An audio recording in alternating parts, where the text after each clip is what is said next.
Hello, world. Welcome back to another episode of What's on TV Wednesday. This is a great episode today because we have a great episode to review.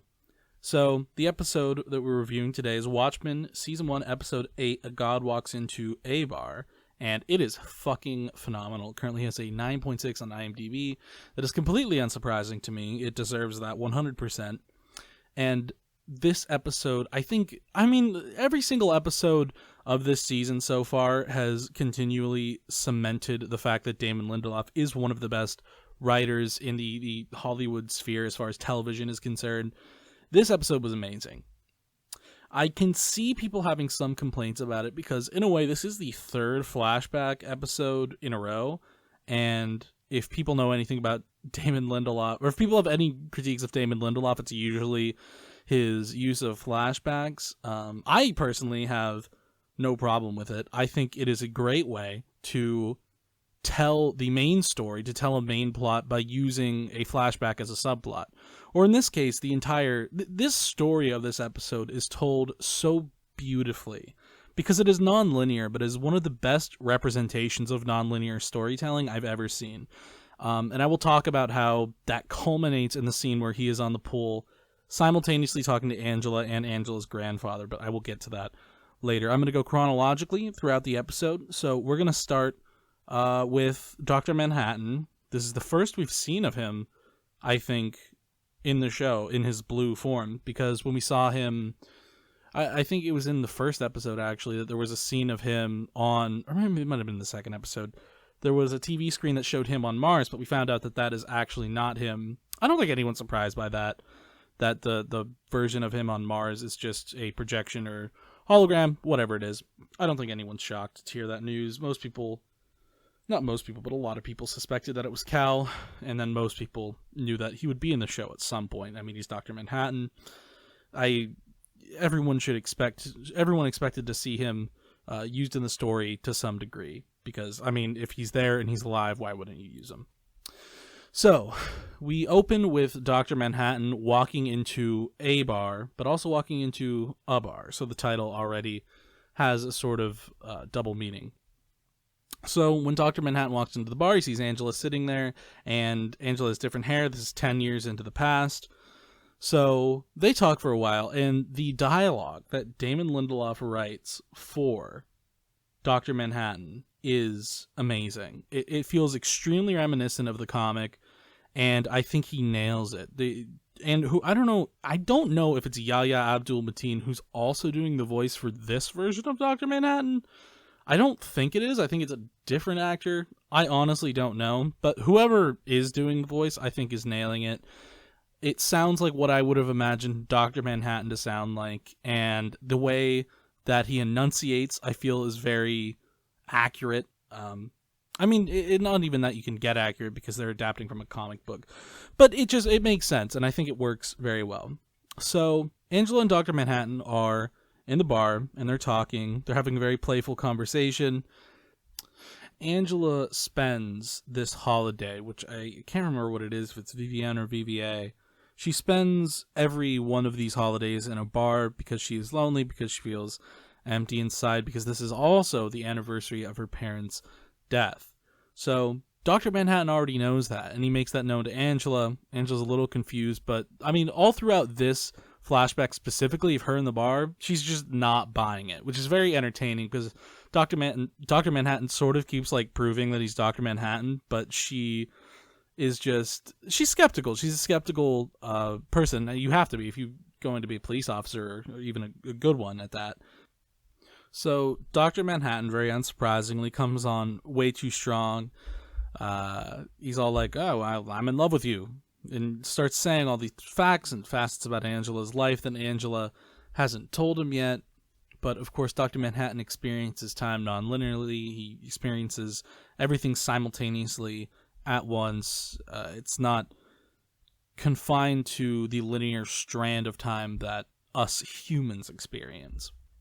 And then Dr. Manhattan confirms all of our theories about how Veidt ended up on Europa by admitting to Angela that he has created life on Europa. He hasn't been on Mars. He's been on Europa trying to perfect this version of life that he deems as the perfect version of life. There is a line in the flashback we get of Dr. Manhattan and Veidt, which I'll go through a little bit later, but there is a line there where he says that their love, because it was infinite, I'm referring to the life that Dr. Manhattan created, the Adam and Eve-esque people that he manufactured based on those two people that he encountered earlier in his childhood. He says that because their love was infinite, it was unsatisfying. And I think that's something that kind of goes over Veidt's head, because Veidt was in his Arctic fortress, his vivarium. We actually see his destroyed vivarium in this episode, which I thought was very cool that they added that detail. You see it when Dr. Manhattan is walking naked in the snow towards the actual fortress itself. But anyway, that was just something that I noticed, that he knows that the version of life he creates isn't satisfying, because Veidt obviously knows that too, because he's been there for 6 years and has been trying to escape for like the past 3 or 4. So yeah, anyway, I'll go through that whole sequence later, but yeah, I mean, I thought the scene of Dr. Manhattan actually creating the life on Europa was so awesome. It looked really cool. I thought the CGI... I saw some people on the subreddit saying the CGI was questionable. I thought it was great. I thought it looked real. I thought it looked like what Dr. Manhattan would look like in the real world. You have to keep in mind that in the comic, he's this glowing blue being that's surrounded by normal people. So how do you translate that to the screen? Because think about how difficult that is to make it look like it's real, but also by making it look real, you're making it look ridiculous, because it is a ridiculous concept and it is a ridiculous thing. But I thought they did a really good job with it. So we get a flashback of Dr. Manhattan as a child, back when he's just John Osterman, just a normal human boy, has no powers yet. And this is how we find out where he got the idea for this Adam and Eve type, these two, I guess, servants that Veidt has been utilizing and interacting with the entire season so far. Also, I should note, I really like the actors that they got to play this man and woman, because it's interesting to see them as servants and then to see how they act as actual human beings, because there's a clear difference. And I know that the acting's good because I can't really put my finger on it, but you can tell that they're different people just by them talking in their human forms. You can tell that they're human, versus when you see a scene of them as servants, you can tell that they're servants.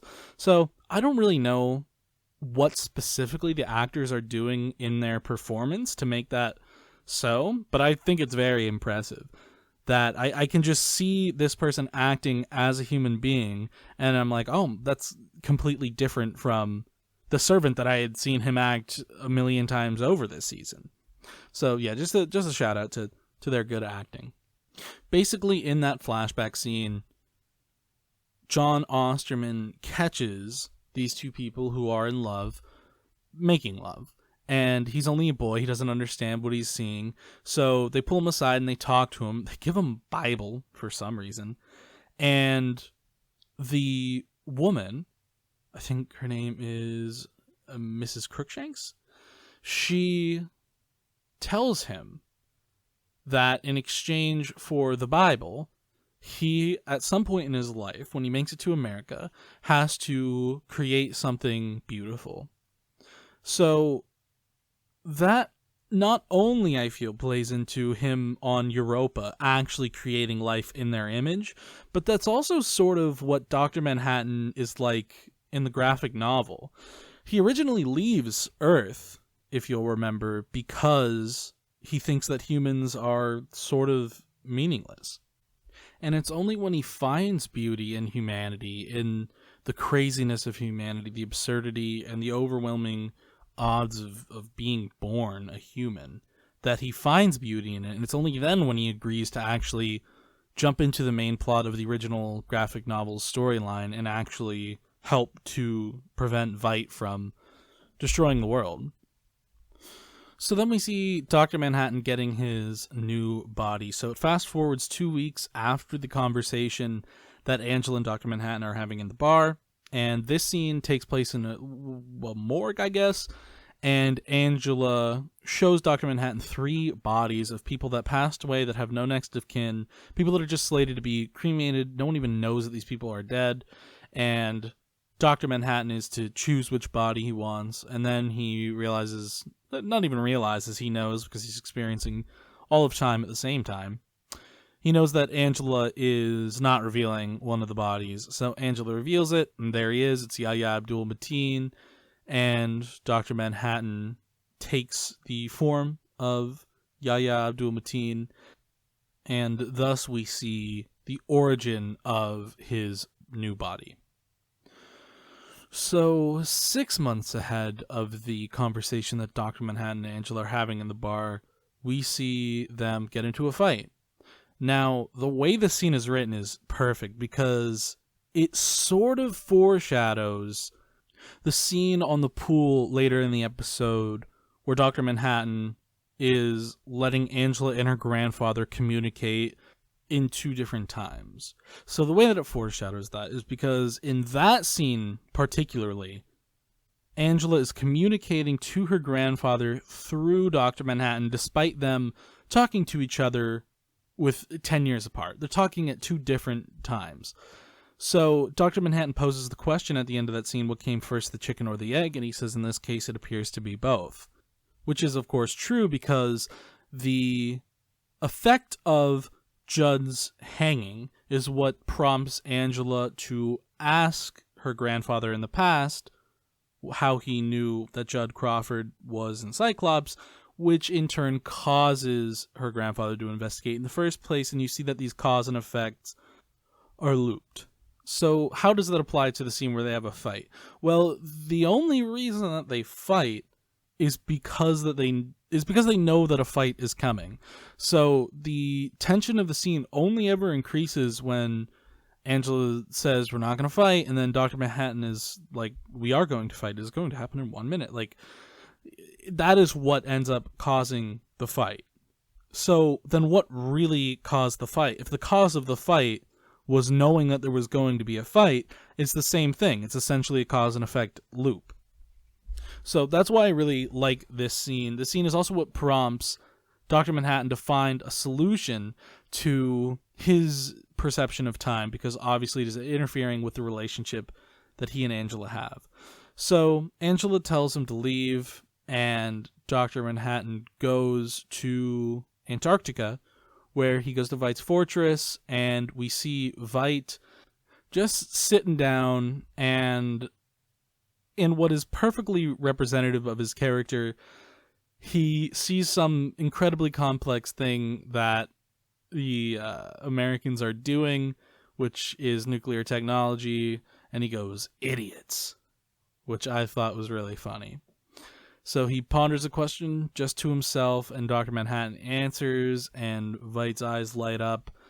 This is what he has been waiting for. At the end of the graphic novel, he was haunted by Dr. Manhattan's last words, "Nothing ever ends," and you can tell he has been going crazy in here. He looks very unkempt. The building looks very unkempt. He seems like he's going through quite a rough patch. And he is. That's true. He expected this fortress to be his paradise after he decimated New York City. He thought that this is where he was going to live, and he even asks Dr. Manhattan towards the end of the scene, "Will I ever live to see my utopia?" So you can see that that's where his headspace has been the past however many years since destroying New York, killing all those people. But the mere asking of that question shows his true face. Because even if Veidt did the right thing, even if killing these 3 million people truly did prevent way more millions of people dying, tens of millions of people dying in nuclear annihilation, even if he did prevent the destruction of the world, he didn't do it for that reason. He didn't do it to prevent worldwide annihilation. he did it for his legacy. He looks up to Alexander the Great, not necessarily because of what Alexander the Great did, but because of the effect of what Alexander the Great did on history. Alexander the Great, everyone knows that name.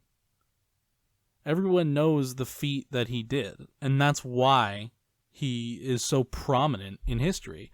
That's why people still haven't forgotten his name. Veidt wants that level of legacy. He wants to be this legendary figure in history, and I think it sort of gets to him that no one knows. But of course, there's a paradox there in that if he does tell people what he did, if he does tell the worldwide populace that these squid attacks are things that he just created, then it loses effect. And then maybe Russia and America are back at war with each other, and all that he did was for nothing. So obviously he can't do that.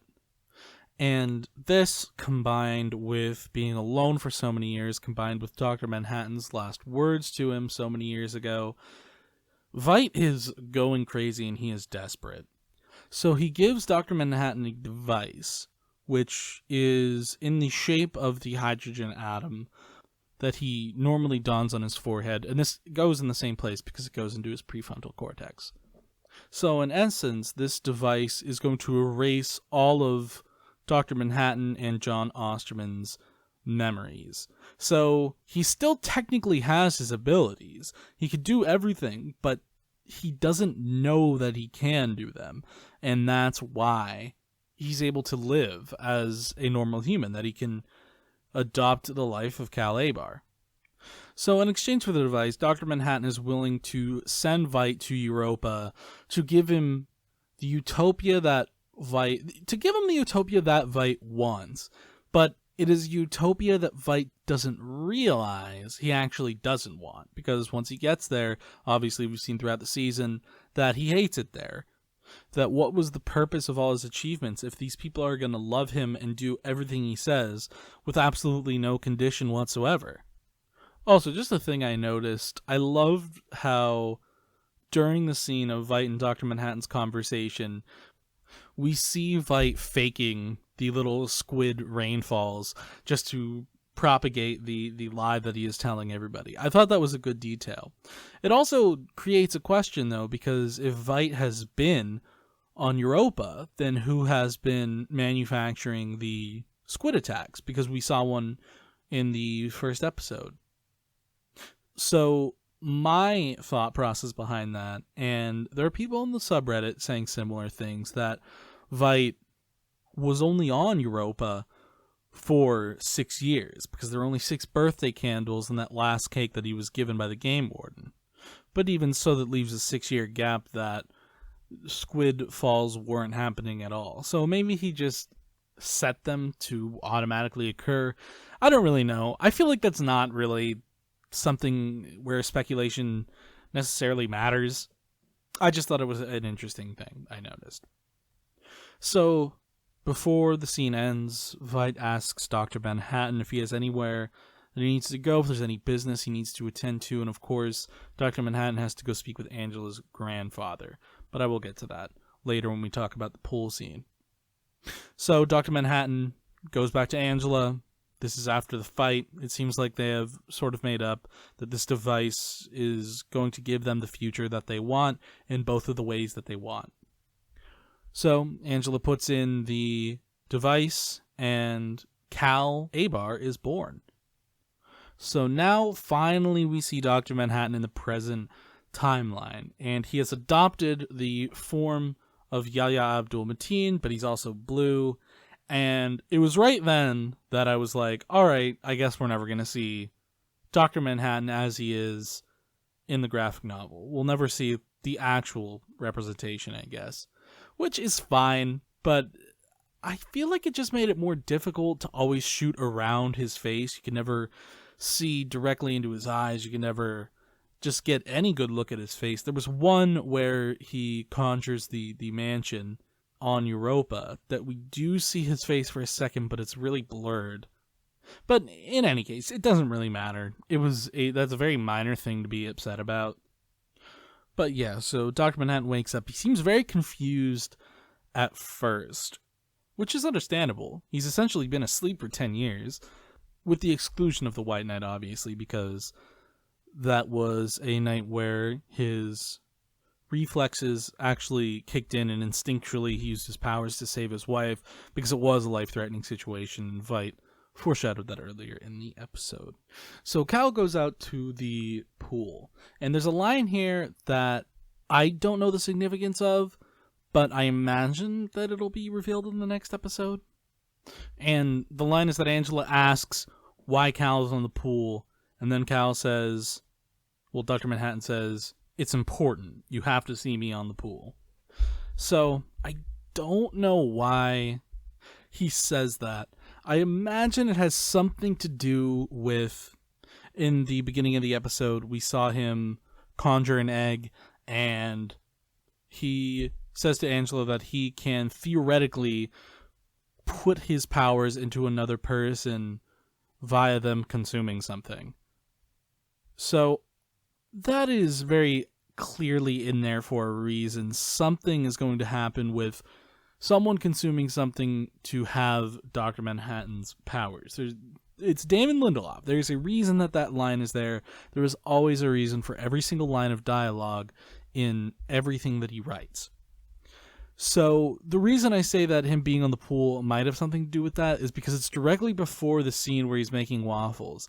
And Dr. Manhattan is not just a person who acts on these random impulses like, oh, I'm hungry for waffles.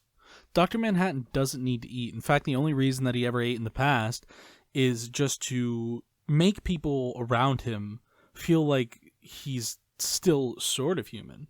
But he doesn't need to eat. He doesn't need to process any bodily functions. He maintains homeostasis through his powers. So why exactly is Dr. Manhattan making waffles? My theory and everyone else's theory is that he's not really making waffles because he's hungry for waffles. He's making something so that someone can eat it and then save him or save humanity, whatever. So Dr. Manhattan also, I forgot before that scene, teleports the kids somewhere. We don't know where.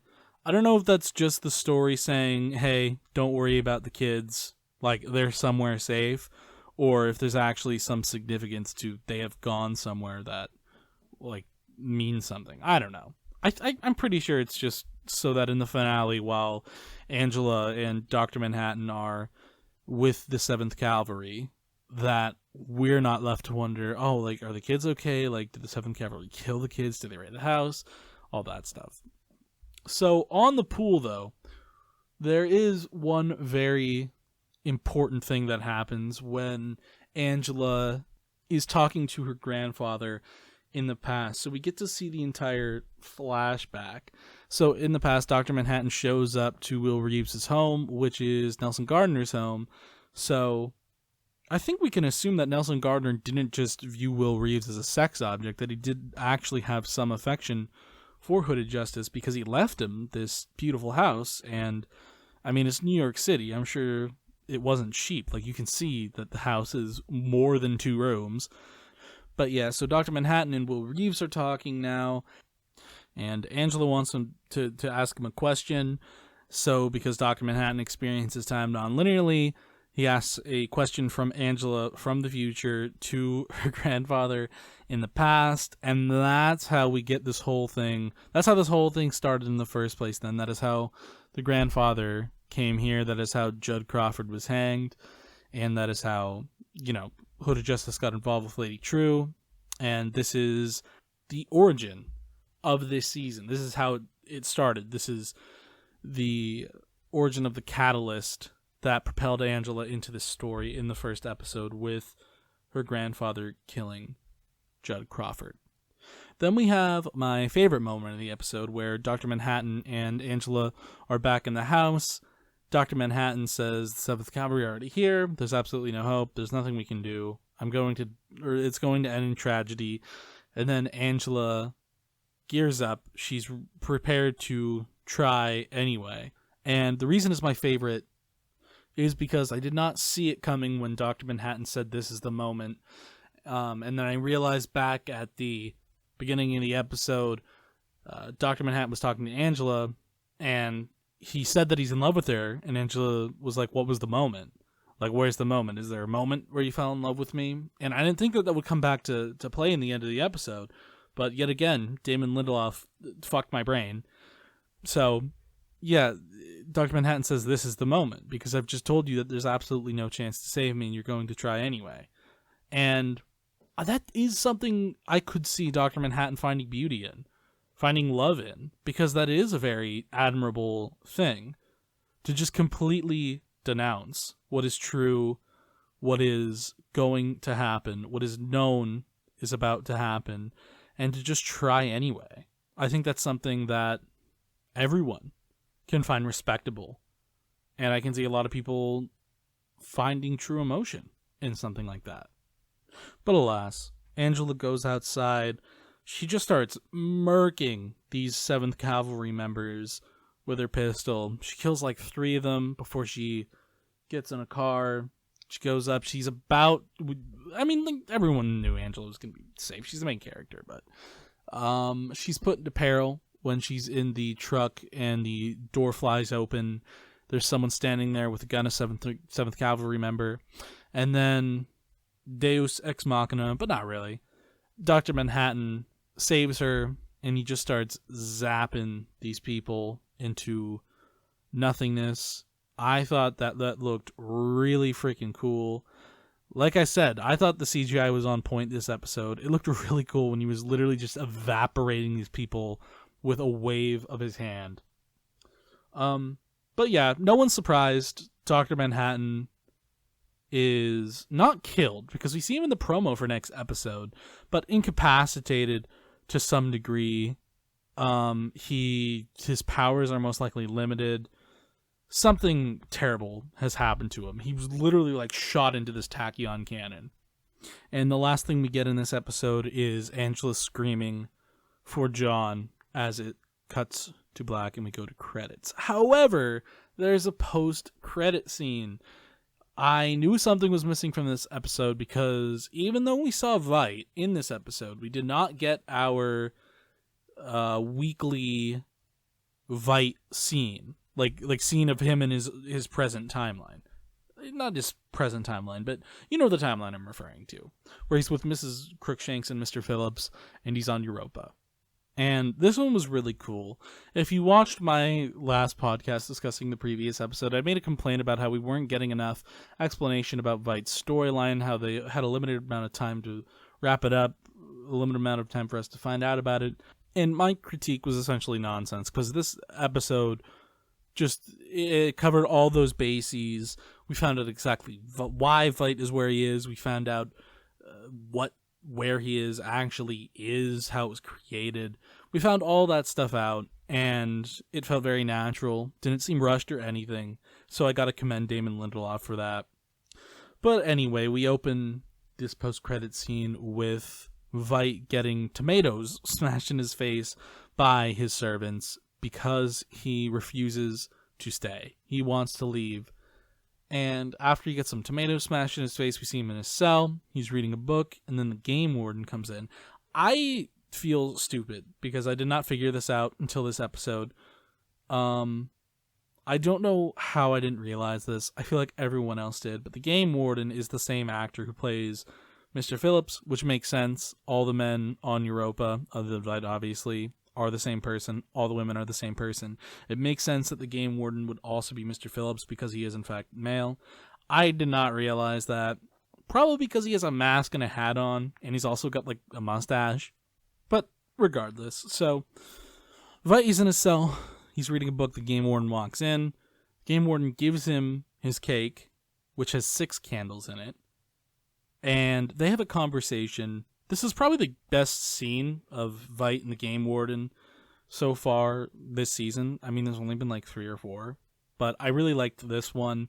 The Game Warden looks like he actually has some depth to him. Originally, Mr. Phillips and Mrs. Crookshanks, at least to me, just seemed like very static characters. Didn't really have too much development. I mean, like, they would just die and be born again. But the Game Warden seems to actually have a bit of depth to his character. You see the emotion in his eyes. He even tells off Vite at the end of that scene where I think he says, "Enjoy your fucking cake" or something like that. But yeah, it was a good scene. And then at the end, when the game warden leaves, Vite looks to his cake. He's probably sick of looking at this cake, but he sees inside the cake is this silver shine that is of the horseshoe. And now we finally understand why he has been sort of training Mr. Phillips and Mrs. Crookshanks to give him a horseshoe with the cake. Now, we saw this in episode 1 or 2. We had no clue why it was there or how it made any sense. But now we know it's because Vite anticipated something like this happening and he wanted some method of escape. And now with the horseshoe, he's been delivered that method of escape because he is surely going to escape. And next episode, we'll see him. However, there were only 6 candles in the cake, right?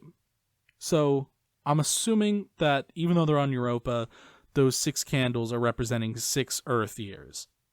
Now, if 6 Earth years have passed, that means that there's still 4 years left to be made up for, because it's 2009. They made a note to say it was 2009 in the scene of Vite in his fortress. So, if 6 years have passed, then we know it's 2015, which means that there are 4 years that haven't happened yet. The scene of Vite with the horseshoe is taking place in 2015, if those candles are actually representing 6 Earth years that have passed.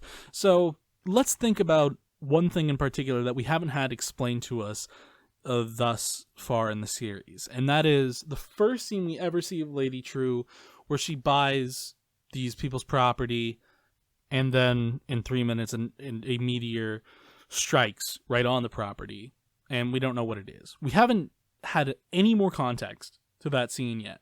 So this is my grand theory. Vite is in that meteor, right? He has made it from Europa to Earth. Maybe he's in a spaceship. I don't know what he's in.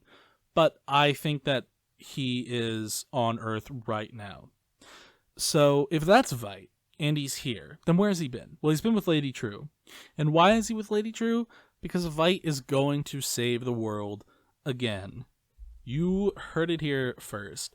I think that the reason we've seen Vite struggling with his legacy and the consequences of saving the world for the first time, I think the reason we've seen all of that is because now we know that Vite is not okay with saving the world and not being recognized for it. So now, because of this plot to intercept Dr. Manhattan and steal his powers, referring to the plot the 7th Cavalry has, he's going to save the world again, but he's going to do it in a much more spectacular and noticeable fashion so that everyone can point and say, hey, Adrian Vite saved the world. So, how's he going to do that? I don't know exactly, but I know it has to do with the Millennium Clock. Because in the last episode, we heard Lady True, we had Angela ask Lady True, did you clone your father too, or will your father be here? And Lady True says he will be soon. And obviously when she says that, it's the same day that the Millennium Clock is counting down when it's going to finally be active. So I think that Vite has something to do with the Millennium Clock. I don't know what the Millennium Clock is yet, although I don't think anyone really knows what it is or what it does. But obviously Lady True thinks that it's going to save the world, that it's going to save everybody from the 7th Cavalry. It's going to prevent them from enacting their plan. So, I don't know. My theory is just that Vite has something to do with that. I still think Vite is Lady True's father. Why else is a statue of Adrian Vite in Lady True's vivarium if either Vite isn't her father or Vite isn't there? Why else would it be there? You know? So, I don't know. That puts a wrap on this episode, though. The promo for next episode looks insane. It's the finale next episode. I'm definitely going to be talking about it. That'll be next week's podcast. Yeah, dude, I'm excited. I saw today Watchmen was nominated for a bunch of stuff at the SAG Awards. It was also nominated for a bunch of stuff at another prominent awards show. I can't remember which one specifically. But, dude, people like this show. And I am so glad it is getting the attention that it very much deserves. Like I said before, this episode has a 9.6. That is the highest rated episode of this season. And wow. It was such a good episode. And I can't even begin to imagine what the finale is going to be like, because so much has culminated to this episode that I really, truly do not know how they're going to wrap it up. The only things we know, if you think about it, are the things that we don't know. We know that Looking Glass is going to do something. We know that Lady True is going to do something. We know that Dr. Manhattan is in some sort of situation. We straight up don't know what happens to Angela at the end of the episode. We don't know where Laurie is. So there's so many elements to this episode that we don't know. And I have absolutely no idea what's going to happen. And that's rare, I feel, anymore. That when you get to the finale of a show, you can sort of picture what's going to happen. You can kind of see how it's going to end. I've got nothing. I have absolutely no clue how this show is going to end. I really don't. All that we know is what we don't know. And that is everything. God damn. Just talking about this show reminds me of the prime Game of Thrones days where I was actually excited to talk and discuss about these shows. HBO's killing it, dude. The final season of Game of Thrones has been getting shit forever. People don't like it. But this show is truly something special. I hope that if it doesn't go past the first season, which in my honest opinion, I don't think it will, just because Damon Lindelof's that kind of person that's like, this story's told, I'm done. I mean, Lost. I'm sure Lost could have gone on for 10 seasons. I'm sure it could have, but it ended at season 6. That had to be his decision. Why else would it have ended at season 6? It was one of the most popular shows in the world. Leftovers was amazing. This show's amazing. So yeah, all I hope for is that if this show does end after the first season, which would be unfortunate just because I really like Damon Lindelof in the hands of this, I hope that even if it does end, that Damon Lindelof still is out there making stuff for HBO, because when you combine him and HBO, it really he's given so much creative freedom that it's just quality content, and it's quality television. But yeah, that's going to do it for this episode. Next episode, we'll be talking about the finale. I'm sure it's going to be a long one. I'm going to be ranting. A lot of raw emotions, I'm sure. I'm really excited for what this show's going to do. This is only the second podcast I've ever done, so if it's absolute garbage, please let me know. I'll change a few things around. I'll see what I can do. I'm not going to sit here and pretend that the second podcast I've ever done is going to be spectacular. I'm sure there's things I can improve on. I would just want to know what those things are. I am a stout supporter of constructive criticism. So, yeah, we'll be back here next week. Stay tuned. Peace out, guys.